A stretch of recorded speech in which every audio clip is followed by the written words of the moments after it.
So hello everyone, welcome to the channel. तो आज हम बात करने वाले हैं एक नए सॉफ्टवेयर अपडेट की। हम बात कर रहे हैं कि सैटर्न का जो ट्रांजिट है जो रेवती नक्षत्र में होता है वो है कब से लेके कब तक, मई से लेके अक्टूबर 2026 तक होगा।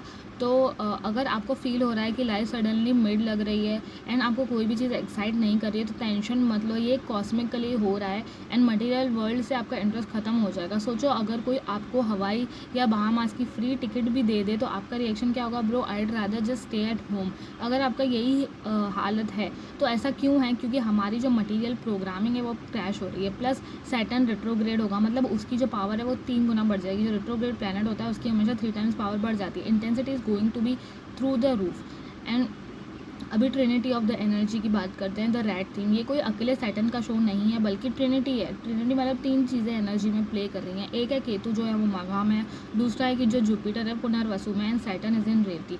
तो रीबर्थ रैटन रेवती सैटर्न का जो बर्थ प्लेस है, यहाँ से उसका नेक्स्ट 30 ईयर जर्नी का अवेकनिंग शुरू हो जाता है। एंड शिव भगवान की एनर्जी भी है। रेवती जो है वो लॉर्ड शिवा से बिल्कुल कनेक्टेड है। एंड शिव जी मतलब डिस्ट्रक्शन पर रिसाइकल करने के लिए पुराना जंग को हटाना पड़ता है। तो ये वो वाली एनर्जी है, एक रिसाइकल करने वाली, कि भाई आपको न्यू चीज़ें लाइफ में आने वाली होती है ना, तो पुरानी कोई ना कोई चीज़ें कटती है, पुराना जो जंग है वो हटता ही है, तभी तो नया सिस्टम आएगा। तो ये वैसी टाइप की एक एनर्जी है। And third thing is rat connection. Rat मतलब जो केतु है वो अभी मघा में है, तो उसका सिम्बॉल क्या होता है? रैट होता है। तो इसमें ये वार्निंग है कि जो टाइम फ्रेम में जो रैट से स्प्रेड होने वाली बीमारी है ना, वायरस जैसे कि हंता वायरस या जो भी दूसरे रैट से स्प्रेड होने वाली डिजीज़ हैं, वो बहुत ज़्यादा न्यूज़ में और ऐसे स्प्रेड हो सकती है, बहुत ज़्यादा हाईलाइट बन सकती है रैट से होने वाली डिजीज़। बेसिकली यूनिवर्स हमें क्लीनलीनेस एंड बाउंड्रीज सिखाना चाहता है।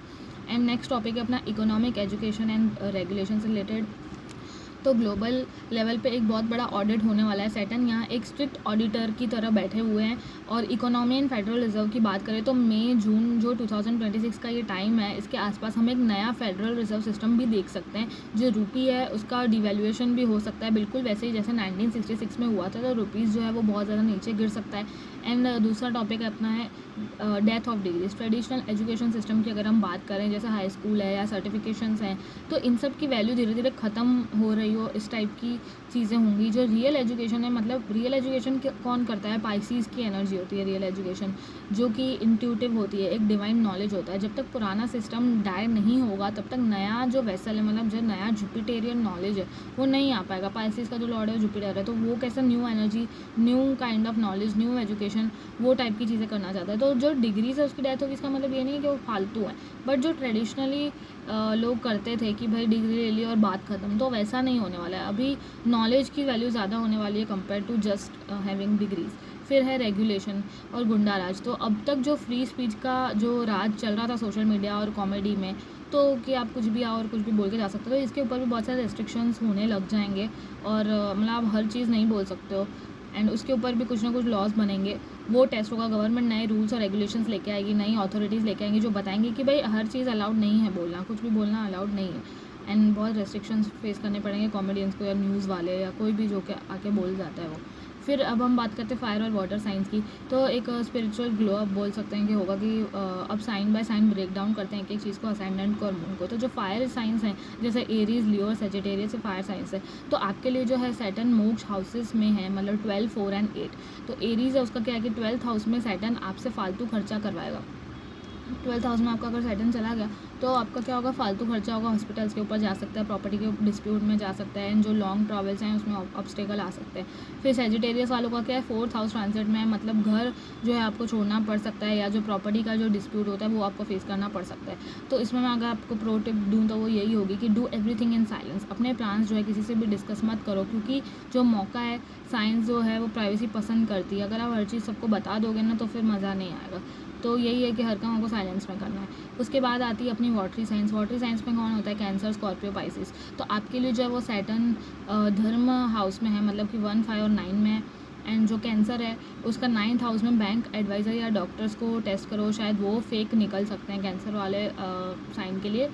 आपके लिए डॉक्टर्स या एडवाइज़र्स, वो लोगों को हमेशा आपको चेक करके ही आपको उनसे काम लेना चाहिए, वो आपके लिए गलत भी निकल सकते हैं। फिर उसके बाद आता है स्कॉर्पियो। स्कॉर्पियो का जो कौन सा हाउस ट्रांजिशन में चल रहा है? 5th house. 5th house transition से इंटेंस ड्रीम आ सकते हैं और उन ड्रीम्स को आप मॉनिटर कर सकते हो, वो डिवाइन मैसेजेस होंगे आपके लिए। देन पाइसिस स्पाइसेस में क्या होता है कि सैटर्न आपका जो लग्न में चल रहा है, फर्स्ट हाउस में से जा रहा है, तो आपका जो ईगो है ना वो शैटर होगा और हेल्थ इश्यूज़ आपके हाईलाइट होंगे, तो अपनी हेल्थ के ऊपर ध्यान दे सकते हो। उसके बाद आती है अपनी अर्थली साइंस, जैसे कि टॉरस, वर्गो, कैप्रिकॉर्न। तो आपके लिए जो है वो शनि कर्म भाव में रहते हैं, 3rd, 7th and 11th house में आपका रहेंगे।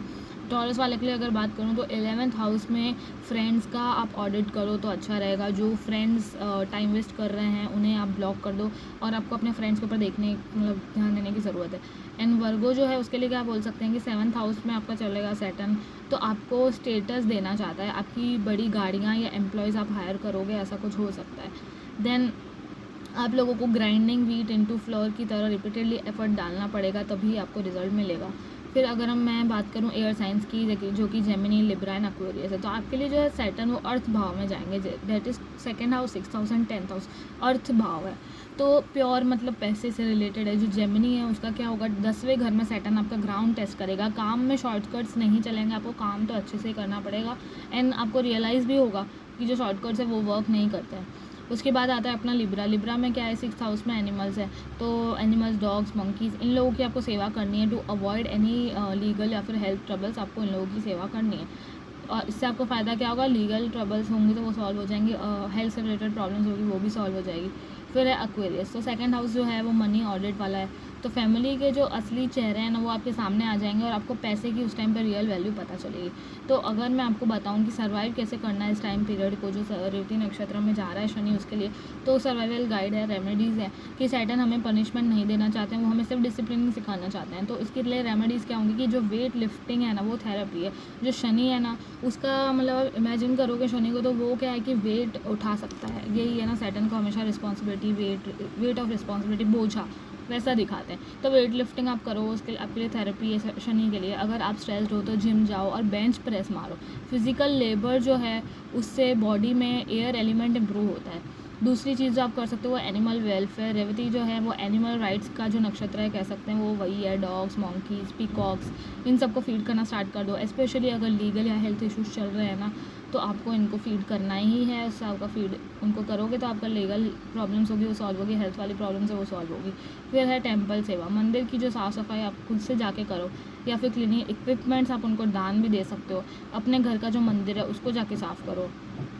फिर है तुलादान। अगर शनि आपके लग्न पाइसी से जा रहा है तो तुलादान मतलब अपने वेट के बराबर जितना दान दे सकते हो उतना करवाना काफ़ी आपकी हेल्प कर सकता है। तो फाइनल अपना कंक्लूजन ये है कि फ़ाइनल थॉट्स मेरे अगर पूछो तो सैटर्न इन रेवती एक फ़ाइनल एग्ज़ाम की तरह आप उसको देख सकते हो। ये हमें सरेंडर करना सिखाता है। अपने ग्लास को मतलब खाली करो ताकि यूनिवर्स उसमें नया नॉलेज भर सके। तो इस रिसाइकलिंग वाली प्रोसेस से डरने की कोई ज़रूरत नहीं है। एंड अगर आप डरोगे तो आप कभी भी इम्प्रूव नहीं कर पाओगे, आप लर्न नहीं कर पाओगे चीज़ों को। और साधना, मेडिटेशन और फिज़िकल हार्डवर्क जो है इसकी ज़रूरत है आपको इस ट्रांजिशन में। आपको ये बचा लेंगी ये चीज़ें। आप साधना करो, मेडिटेशन करो, फिज़िकल हार्डवर्क करो, इससे आप प्रोटेक्टेड रहोगे इस ट्रांजिशन के टाइम पे। एंड अगर आप काम करने से नहीं डरते हो तो जो शनि है वो आपको पोजीशन और अथॉरिटी दोनों देगा। तो वीडियो पसंद आई तो आप लाइक करो, कमेंट करो, एंड अपना असेंडेंट बताओ। And see you in the next one and stay blessed.